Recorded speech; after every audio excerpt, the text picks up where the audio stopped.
Good afternoon and welcome to our live NRB audience. Today, we're presenting an online conversation in follow-up to NRB Convention and the Breakfast Honoring Israel on understanding and combating contemporary anti-Semitism. I'm so thrilled to welcome you back to our live webinar series for the first time post-convention. Many of you may have been there. It was such a delight to see you all. And today we are welcoming some experienced and committed advocates on this issue who are going to help us understand how Christian communicators can engage on the issue of anti-Semitism. At the 2022 convention, our board approved a resolution highlighting the escalating risks of contemporary forms of anti-Semitism and renewing NRB's commitment to fighting this form of hatred. Each year, we approve a full slate of resolutions outlining our position on a variety of public policy, cultural, and legislative issues, and this was one of our issues that's at the forefront. So today we have two expert panelists who are going to help us weigh in on this and learn a little bit more about this issue. And you may recognize both as familiar faces from the Breakfast Honoring Israel. Dr. Susan Michael has pioneered the development of the International Christian Embassy Jerusalem, or ICEJ, in the United States and around the world for more than 40 years. She currently serves as the ministry's USA Director and is a member of the ICEJ's International Board of Directors. Welcome, Susan, and thank you so much for being here. Thank you, Noel. It's wonderful to be with you. Thank you. EJ Kimball is the Director of Christian Outreach and Engagement at the Combat Antisemitism Movement, or CAM, an organization that stimulates a global, multicultural, interfaith movement with the mission of fighting anti-Semitism, or the world's oldest hatred. EJ is a foreign policy and national security consultant with many years of experience in Washington, D.C. Welcome, EJ. Well, thank you. It's good to be here. Thank you. So first, I would just like to turn to both of you with the question of just sharing a little bit about the organizations you lead. First, Susan, and then EJ, could you share us just a brief overview about what your organizations do? Well, Noel, the International Christian Embassy Jerusalem was born in 1980 there in Jerusalem. So we've been there for over 40 years, just being an expression of practical love and assistance to the people of Israel in sort of a representative way of representing the millions of Bible-believing Christians around the world that do support Israel and representing that face of love to the people of Israel. We do that in a lot of very practical ways. And then we have branch offices or representation in over 90 countries. So out in the nations, a lot of our work is educational, to educate on the biblical significance of Israel, on all issues related to that of Jewish-Christian relations and all issues related to Israel. So we do a lot. The one thing that I just want to highlight because of the context of today's discussion is that for the last 12 or more years, we have had a partnership with Yad Vashem, who is the Israeli Holocaust Memorial and Education Center there in Jerusalem. And we've had a partnership with them to bring Holocaust education to the Christian world. So today's subject of anti-Semitism is one that we have been dealing with for many years and feel the urgency of the hour and the importance of bringing it to the Christian community. So thank you for this opportunity. Thank you, Susan. We so appreciate you being here with us, and thank you for that introduction and overview. EJ, could you share a little bit with us about CAM? Sure. So the Combat Antisemitism Movement's an organization that's been around now for a little over 3 years. We primarily work through our partnerships with the ICEJ, with the NRB, and many others to help bring awareness of the issue of anti-Semitism, the challenges of anti-Semitism, and really the sort of the new manifestations of anti-Semitism to help people understand what it is and why it is so dangerous to allow it to continue to permeate into society. So we're working with our partners across the globe and coming up with new innovative ways to address this issue. Yeah. Well, EJ, you actually started to answer my next question a little bit, but why is an organization like CAM necessary today? And why does anti-Semitism still have a foothold in our society? So, when we started a few years ago, that was one of the questions that was raised. Aren't there already enough groups that are, fighting anti-Semitism? Why do we need another one? And, the answer is that there are the issue of anti-Semitism, while groups like the ADL, like, Simon Wiesenthal Center and many others have been obviously working to combat this issue for years, we're seeing a rise in anti-Semitism. And so the sort of the impetus for CAM forming was, we need to be looking at anti-Semitism from different angles. We need to figure out how we can bring in more groups into the fold to fight against it, and sort of bridge those gaps on exploring not just anti-Semitism is bad, but why you need to, and not just care about it, but why you need to actually take action. And so how do we engage with the millennials? How do we engage with, people of different faiths, that this isn't just a Jewish problem? And so CAM set out not to recreate what others were doing, but in some ways to serve as an incubator for projects and ideas, which we've done through some venture contests to come up with creative ways of combating anti-Semitism, and then also work with our partners to either scale up the activities that they're doing, or to amplify their work through our network. Also to connect people with others that may not realize that there are potential partners that they can be working with to address the issue of anti-Semitism. But then the last sort of component of what we do, which is unique, is when there is the gap, we seek to fill it. And so one of the sort of great examples of that was during about 2 years ago, as COVID hit and things shut down, and we're looking at how do we engage in this world with anti-Semitism on the rise.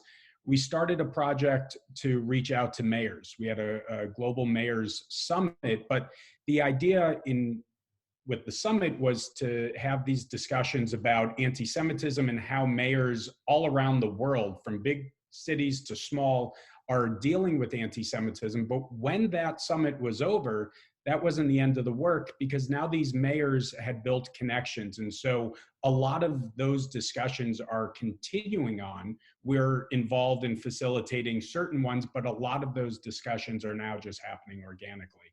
So we're trying to fill those gaps as well. Right. And one of the things that I've become aware of that CAM has been working on is raising awareness of the International Holocaust Remembrance Alliance definition of anti-Semitism, which captures some more contemporary forms of anti-Semitism. What is that definition broadly, and why is it important? Yeah, so I mean, I can just very quickly read it to you because it's short, the definition, and that's: anti-Semitism is a certain perception of Jews which may be expressed as hatred toward Jews. Rhetorical and physical manifestations of anti-Semitism are directed toward Jewish or non-Jewish individuals and or their property, toward Jewish community institutions and religious facilities. And there's a whole list of examples. And I think one of the most important point, and may have raised some eyebrows right there, is that it can be directed toward non-Jewish individuals. And with the contemporary examples of anti-Semitism, it's very important for law enforcement to understand what anti-Semitism is, because when there is a hate crime against someone, someone is attacked in the street. Well, when the perpetrator attacks them and says, go back to Israel, you Jew, it doesn't matter whether or not the victim was actually Jewish. It's the intent behind the actor that's important. So, the fact that you're not Jewish does not mean that you may not be subjected to an anti-Semitic attack. And so this definition really helps bridge the gap from the anti-Semitism from the right, the KKK, the physical manifestation, which generally speaking have been rejected. And no one comes out and supports that sort of anti-Semitism or defends it. It's from when we see it on the left through this vilification of the Jewish state of Israel, singling out Israel, holding them to a double standard. These sorts of actions are defended, and people are trying to explain why it's not really anti-Semitism, but when you're getting to the intent behind it, it is very important for people to understand it. And that's what this IRA definition of anti-Semitism really does, and why it's so important that more countries, more states, more local city councils start adopting this definition and applying it throughout their regions. That's very, very helpful. Thank you for explaining that. That's a definition that many people may not be familiar with, and we'll be sure to include some resources to those who are watching on Zoom who can read a little bit more about that. Susan, you have written and spoken extensively about the various categories of anti-Semitism that have existed throughout history and today. Broadly, what are those categories? Well, for a lot, I think in America and in our listening audience, we don't understand the magnitude of the problem of anti-Semitism. It is mammoth, both in terms of its breadth and its longevity. So let me explain what I mean. There was a global study of anti-Semitism done in 2014, and it was very revealing. It revealed that 25% of the world's population held anti-Semitic views. Now, that is really an astounding number. That is a lot of people. And over 70% of those holding the anti-Semitic views had never met a Jewish person. So what that tells us is that it is largely a problem of misinformation, disinformation, propaganda, conspiracy theories, and false perception. It's not based on reality or personal experience. So that shows the importance of education to combat it. Now, in terms of its longevity, this is another astounding fact when we understand that anti-Semitism has been around since before Christianity. Some people have the wrong perception that anti-Semitism started under Christianity, but it actually, we see the seeds of it in the time of the ancient empires of the Persian and the Greeks and the Romans and the Egyptians and the back and the forth. And actually, the first known anti-Semitic writing was from the 3rd century before Christ. So it definitely was forming during that period.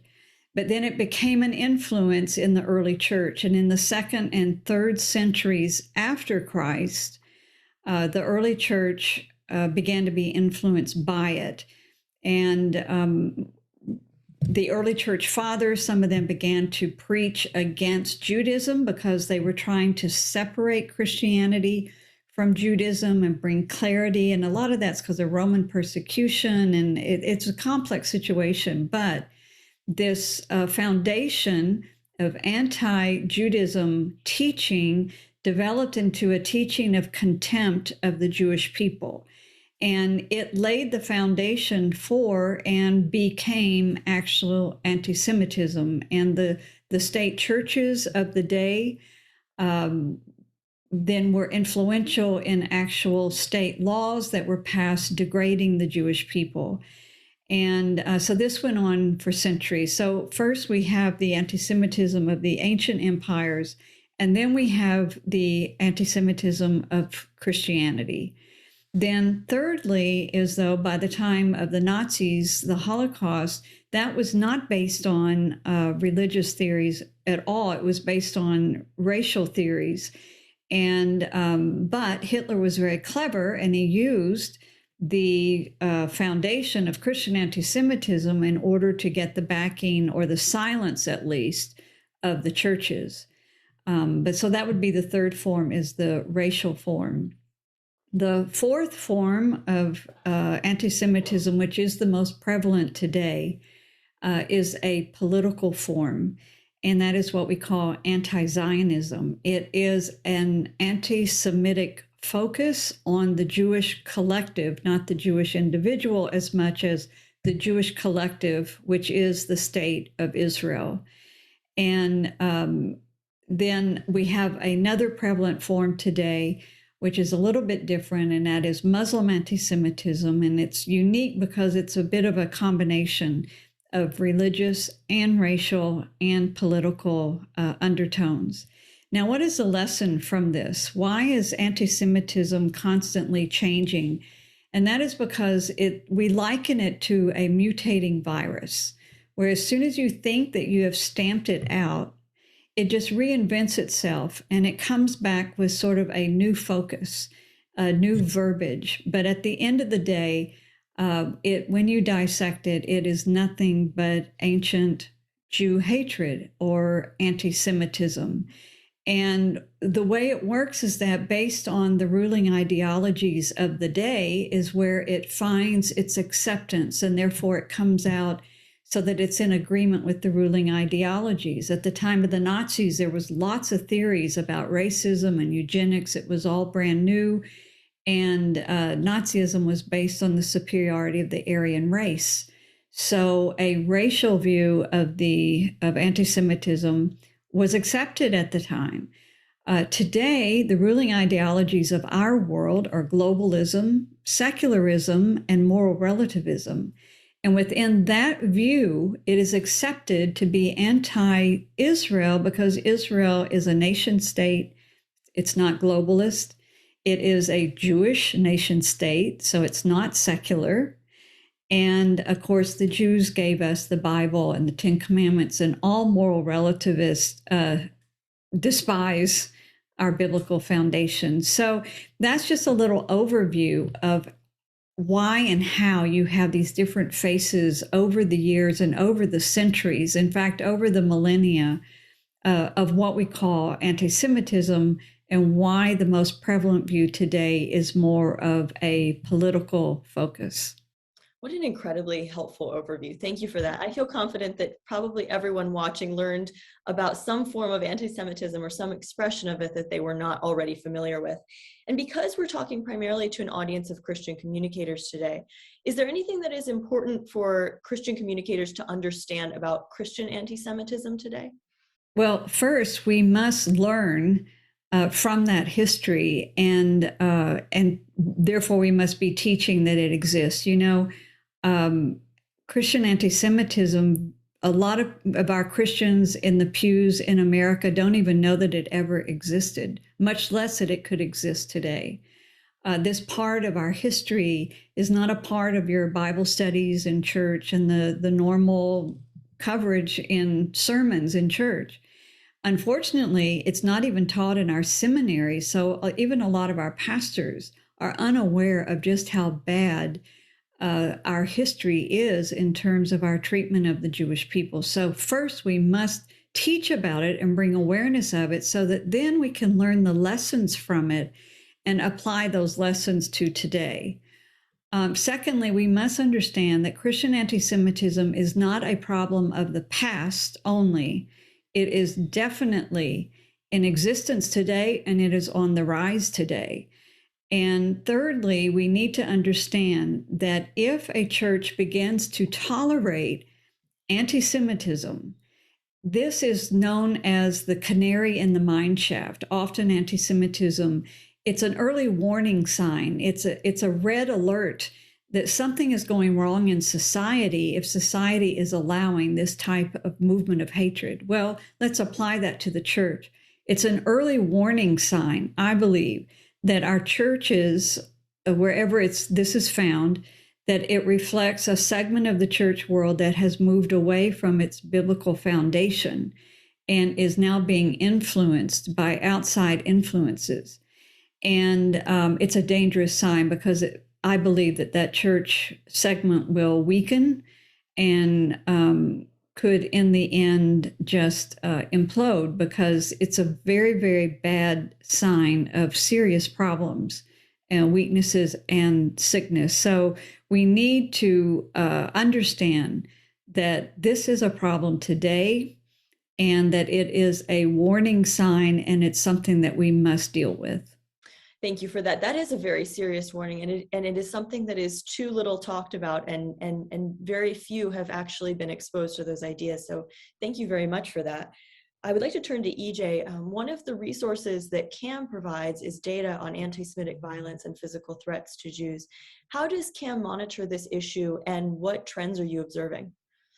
Yeah, so one way, just before I get into that, to get access to this through our website at combatantisemitism.org, you can get all of this information. So what we're doing is we're monitoring data across the globe, across geographies, and we're tracking these incidents. We are tracking these incidents not just by uh, location, but also by ideological sources. So um, we are trying to identify whether these are coming from the right, they're coming from the left. We are seeing the highest rates of anti-Semitism ever in the United States. Year over year, anti-Semitism is rising. We actually saw more in the first quarter of this year than we did last year. And very interesting is that, last year we saw a huge spike in anti-Semitism when Israel was defending itself against Hamas in May. We saw a huge spike in it. We started seeing Jews, openly, brazenly being attacked in the streets of the United States. Just shocking scenes at the breakfast. We showed a video of some of these examples, and that really hasn't stopped. It's not getting the media attention that it requires. It is still happening. The trends that we're seeing today are these myths being perpetrated. Israel during COVID lockdowns were being accused of creating the virus and disseminating the virus. Israel is being accused in how people come together on these ideas. Israel is responsible for what's happening in Ukraine. Somehow Israel's behind Russia's invasion of Ukraine. Israel controls the media. All of these myths that historically have been talked about the Jews have just been transferred to Israel.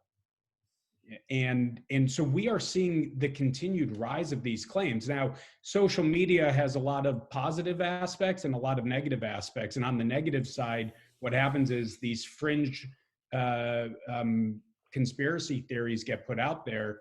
And instead of it just being a single person who has this crazy idea, all those single people can come together and share these ideas with like-minded people, and it starts to build these dangerous narratives that those that are uneducated about these issues can start to believe.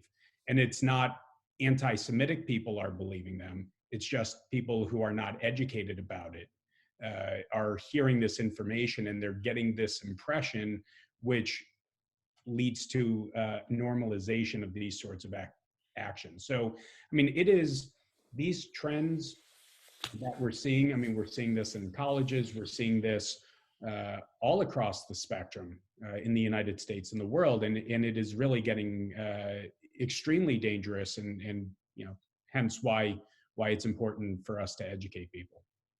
Right. Well, thank you. Well, something we do also see is extremely vicious forms of anti-Semitic thought making their way into academia. It's a huge problem. Even just this week in Washington, D.C. at Georgetown Law School was scheduled to host an anti-Semitic activist who has promoted such ideas as, and this is a quote, that Israelis harvest organs of the martyred. These are extremely vicious ideas being promoted on college campuses and post-grad education. What is CAM observing on this front, and what are you doing in academia to combat these ideas? So, that's a unfortunately poignant example of the sort of things that we're seeing. Obviously, that's gotten some media attention. We're seeing issues happening at NYU School of Law. New York University School of Law is not just some random law school. This is a very prestigious law school where, they are putting out statements. There was a statement the other week accusing Israel, legitimizing the murder of Israelis, and coming up with these anti-Semitic conspiracy theories. These are very well-educated people who are buying into these conspiracy theories, and not just buying into them, they fervently believe them, to their core. And these are the future lawyers and, potential justices in the United States of America. I mean, if we stop and just think about the impact that that can have. So, we work a lot with our partners on college campuses. Stand With Us, Israel on Campus Coalition, and there's a whole bunch of others that are the Academic Engagement Network. There's a whole bunch of organizations that are working on these campuses, and so we're working with our partners to the degree that we can get involved. We don't want to, as I mentioned at the beginning, we're not trying to do what others are already doing on these college campuses. So we want to highlight their work. We want to help connect people that are engaged on it. And when, there's somewhere for us to fit in, whether it's putting out calls, petitions, we're doing that. But we are seeing this continuously rise in prestigious areas within our academia. And this is the future leaders of our country. It's sort of the way that our school systems operate. It's not just that these are some rogue students. These will be the future teachers who are influencing the minds of our next generations. And it is extremely, extremely dangerous. And this, it's unfortunate. And so we're continuing to expose this and to implement the IRA definition, going back to that International Holocaust Remembrance Alliance definition. We are very careful. We are not calling for limitation on speech. Free speech in this country is very important and needs to be protected. But then there is also the component of our public policy and where this sort of speech can lead to.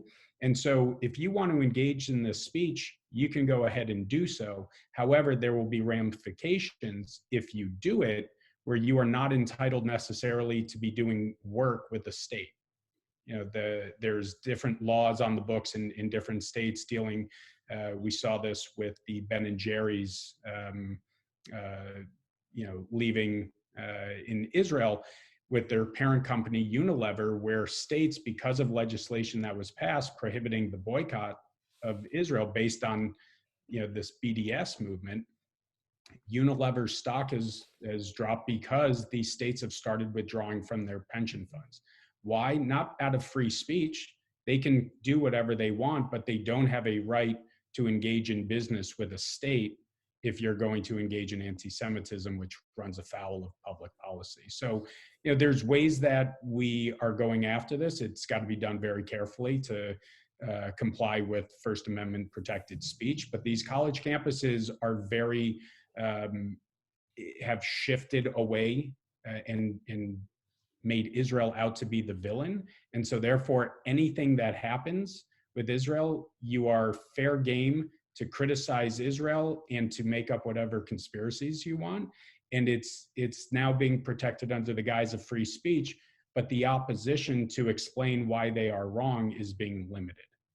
And there is not equal access on these university campuses. Right. Thank you for that. And before we turn to a broader question about the nature of anti-Semitism, because you mentioned public policy, EJ, can you give us some insight as to what is the U.S. government doing in response to anti-Semitism, and is it effective and is it enough? So the U.S. government has, over the past, let's say 15 years or so, incrementally expanded the use of this IRA definition. Obviously, with the creation of the Office of the Special Envoy to Monitor and Combat Anti-Semitism, that's being focused externally outside the United States. That was a very big step with Elon Carr, the former Special Envoy, and now with Deborah Lipstadt, who just was confirmed recently. These are important steps from a government level to be working with allies around the world to combat this. On the domestic level, it's not so much the federal government, and oftentimes we look to the federal government to solve the problems, but it's at the state level, it's at the local level. So I believe we're up to about 24 states that have either adopted or through their legislature or executive order some policy on adopting and implementing the IRA definition of anti-Semitism. We've seen this at the local level, at the city levels. We're seeing it at local levels. I'm going to be speaking with the chief of police later about implementing this at their level because it needs to be understood by the people who are enforcing the laws.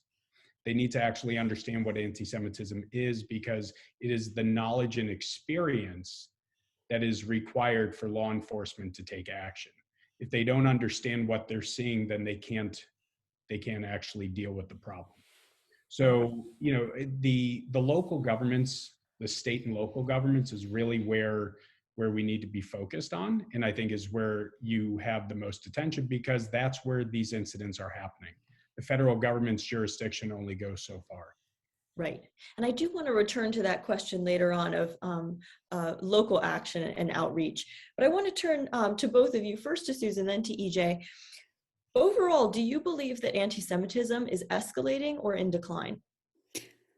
Well, it is most certainly escalating, and 80% of Jews in America believe that it's escalating. So that tells you about all that you need to know. It is definitely escalating.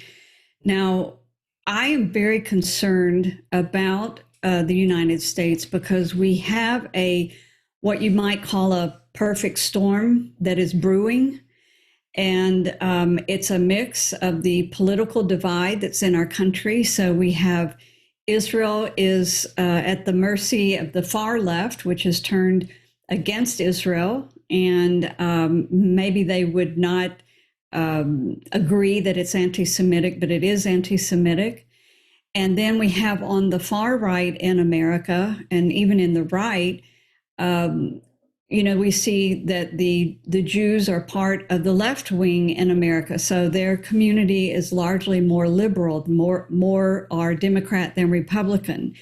And so the Jewish people and the state of Israel kind of caught in the middle here in two opposing forces that they are targeted by both.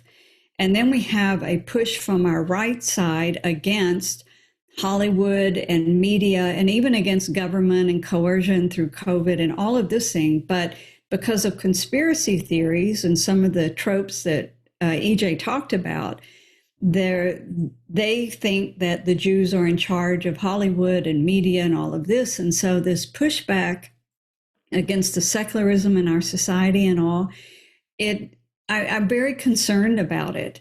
And it requires education, and it requires teaching Christians how to rightly divide and discern between these things, and to not make broad strokes against the Jewish people because one or two were a part of something that you opposed. And we have to learn how to voice opposition and voice opinions without moving into what would be anti-Semitic conspiracy theories and all of this.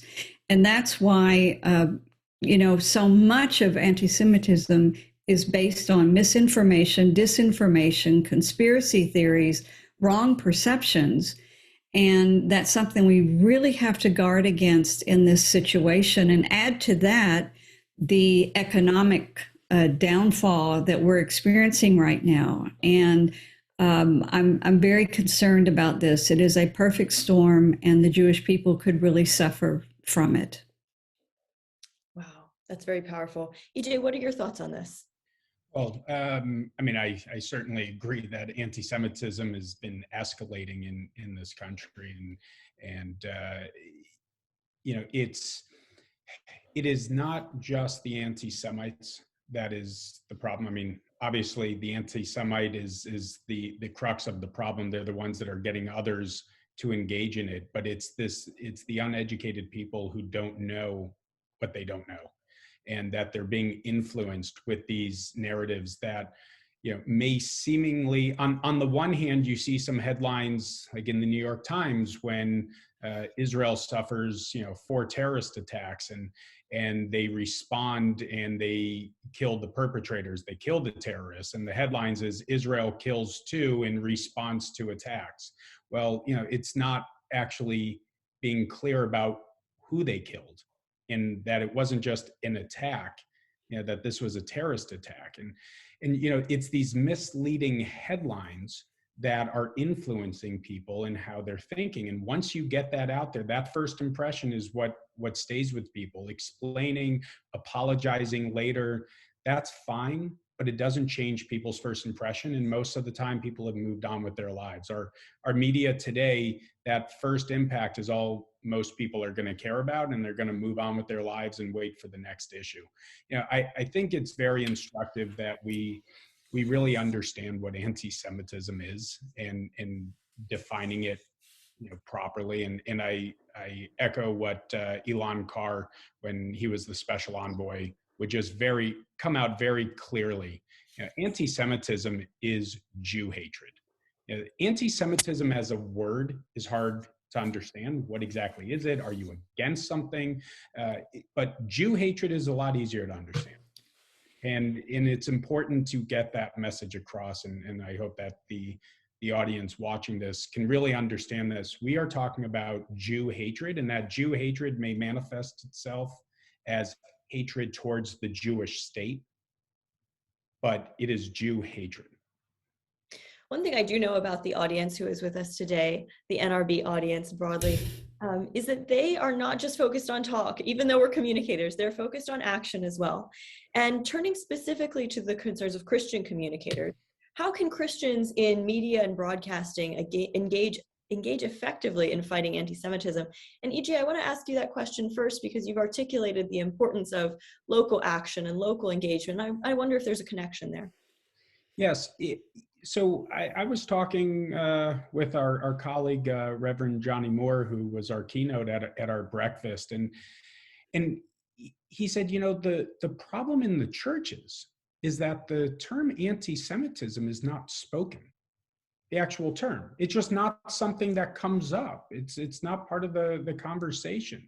So, how do we put that into the conversation? And obviously, if we're talking with media, this is a little bit different, but within the church and through Christian media, it is very important for people to hear about anti-Semitism, to learn about it, and not just learn about it, but really understand it. And I think having, webinars like this, having the ability to speak to different audiences, CAM, it can serve as a resource for speakers, guests to go on shows, radio, podcasts, TV. I mean, these are the ways that the attention will be brought. And I think it's a matter of making the strategic decision that this is important and needs to be heard by Christians. I hear some important information in there for our radio members. I think everyone made note of that. Susan, what are your insights on this, how Christian communicators can engage on this issue? Well, first, I want to thank NRB for taking the leadership in this, and the resolution that you did pass this year at the NRB convention, and the breakfast. We really, really honor you for that and appreciate it. The Christian communicators, I have to say that they need to communicate. I know you're asking for action items, but that is the most important thing they can do, is to bring educational programming out to the Christian community, because as EJ just said, it's not even mentioned. So we have to, first of all, start mentioning it, and then we need to teach on it and bring awareness of it. But thirdly, we also need to begin to learn how to relate to the Jewish community at the local level. And that's where our churches, our local communicators, broadcasters can come into play, to begin to get to know the local rabbi, to begin to introduce pastors to rabbis and rabbis to pastors, and begin a relationship building. And like an organization like ours can certainly assist with learning about Jewish-Christian relations. And I would really encourage all of them to be promoting your own or your church's tours to Israel. Get Christians going to Israel, because I know for millions, that's been their first exposure to Jewish people. And that's when the light bulbs go off. And it really is life changing. And I would suggest that's something very, very practical that we can do that begins a relationship between Jews and Christians. Well, Susan, you've provided a wonderful segue to one of our final questions on a somewhat lighter topic than what we have discussed this far. Around the time of convention, we were thrilled to learn that Israel was reopening to visitors from all over the world. And I want to ask both of you, what has been your favorite time spent in Israel, and what would you recommend to those who are considering going for the first time? First to you, Susan, and then to EJ. Well, I've been going to Israel for 45 years now. And my favorite time was when I did get to live there for 2 years as a student getting my master's degree. And we were able to take a section of the country, study it, the Bible, the geography, the history, and then go there and see it. And it's life changing. But in terms of favorite places, all of them. They're all favorite. And you just have to go to Jerusalem. You have to go to the Dead Sea of the Judean wilderness. It's fascinating there. You must go to Galilee, where most of Jesus's ministry took place.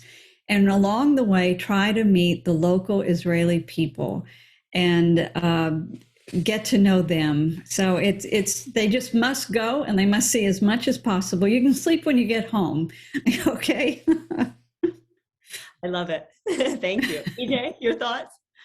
Well, my favorite time was my first time. And I'm always jealous of people going to Israel for the first time because there is no other experience like it, to actually see the places where the stories happened. And not just to see this is the place, but to actually be walking on the stones that our forefathers were walking on. I mean, it's awe-inspiring to actually see that it not only happened there, but it still exists there. Going to the city of David is probably one of the coolest experiences because it's this archaeological dig that is continuously finding new things. And unfortunately, I haven't been to Israel in a few years, but the discoveries that keep happening as I read and hear about them, I just can't wait to get back there and see it. Probably one of my favorite experiences was, not that everyone gets to do this, I was fortunate with a group of members of Congress. We took a helicopter ride that from Jerusalem up to the Golan Heights, and to be able to fly over and see that sort of bird's eye view of the Temple Mount was really, really inspiring and just incredible. The only other highlight that I would like to say is I did zip line in Judea over the path of the patriarchs. Seeing where Abraham came in, zip lining over that. A little nervous, but it was definitely cool and an experience that's hard to compare. Well, you've really painted a picture for us, and you made us all very envious. I look forward to ziplining the path of the patriarchs one day. That sounds very exciting. Before we close out today, I would like to offer each of you a closing thought, and if you could also let our audience know how they can follow your work. EJ, first to you, and then to Susan.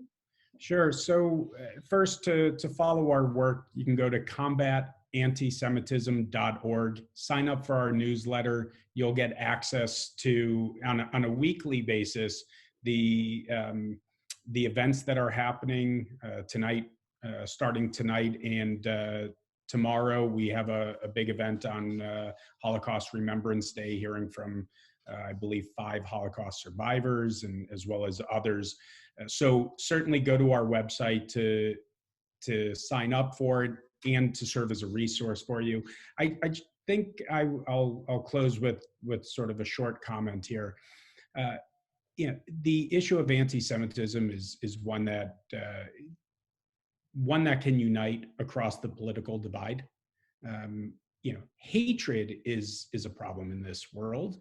It is a problem in our country, and those of goodwill can recognize hatred when they see it. And it is very important that when we deal with anti-Semitism, we deal with it by itself and deal with this problem. What happens a lot in this country and in this world is we like to take a problem, compare it to others, and then say, before we can deal with this one problem, we have to deal with all of the problems. And now if you're trying to deal with every single form of hatred in the world, you're not going to be able to effectively deal with any of it. So, while there are other forms of hatred that do need to be dealt with, when we talk about anti-Semitism, we need to keep it very focused on the issue of anti-Semitism, whether it's coming from the left, from the right, from within Islam.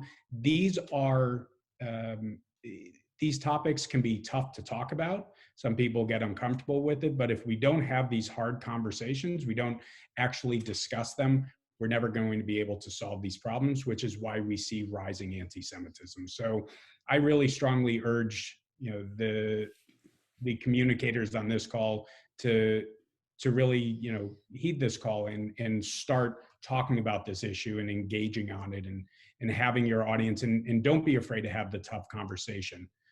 And as Susan mentioned, engage with your Jewish colleagues in your community and really make this about a local issue and really reach out and put forward that effort to meet your neighbors. Thank you so much, EJ. Susan, the final word to you. Well, I just invite all of our listeners to take advantage of some of the resources we've developed for education, free of charge. We set up a special landing page. It's on our website, ICEJ.org/NRB. And these are the resources we offered at the NRB breakfast, and I'm offering them now. There's a free downloadable ebook on anti-Semitism written for the Christian audience, the Christian leaders. Very simple, but it's a primer. It gives you a little handbook to really understand this problem. And then on that same landing page, we offer an interview with Dr. Michael Brown, who is one of the foremost experts in the Christian world on Christian anti-Semitism specifically. And this week on my Out of Zion podcast, which is also at outofzionshow.com, we are airing that same interview with Dr. Michael Brown to get it out there. He has written 2 phenomenal books on the subject that we sell on our website as well. So start with ICEJUSA.org/NRB, and that will lead you to some of our other resources. But as an educator and myself, I want you to take advantage of the educational resources we have. And then lastly is, if you are not already taking a tour to Israel, we would love to help you. And so you can contact our office. We can help you arrange a tour. We just want to help you, connect you to Israel however we can. So feel free to reach out to us. Thank you so much for that. I just want to express my gratitude on behalf of the NRB staff and NRB audience to our panelists today. Thank you so much for being with us. We've been hearing from Dr. Susan Michael and EJ Kimball. Thank you for being with us. And to our audience, we really appreciate your time and attention to this issue, and we hope that this conversation has been valuable to you. Please stay tuned for updates on future online conversations, and we look forward to having you with us next time. Take care.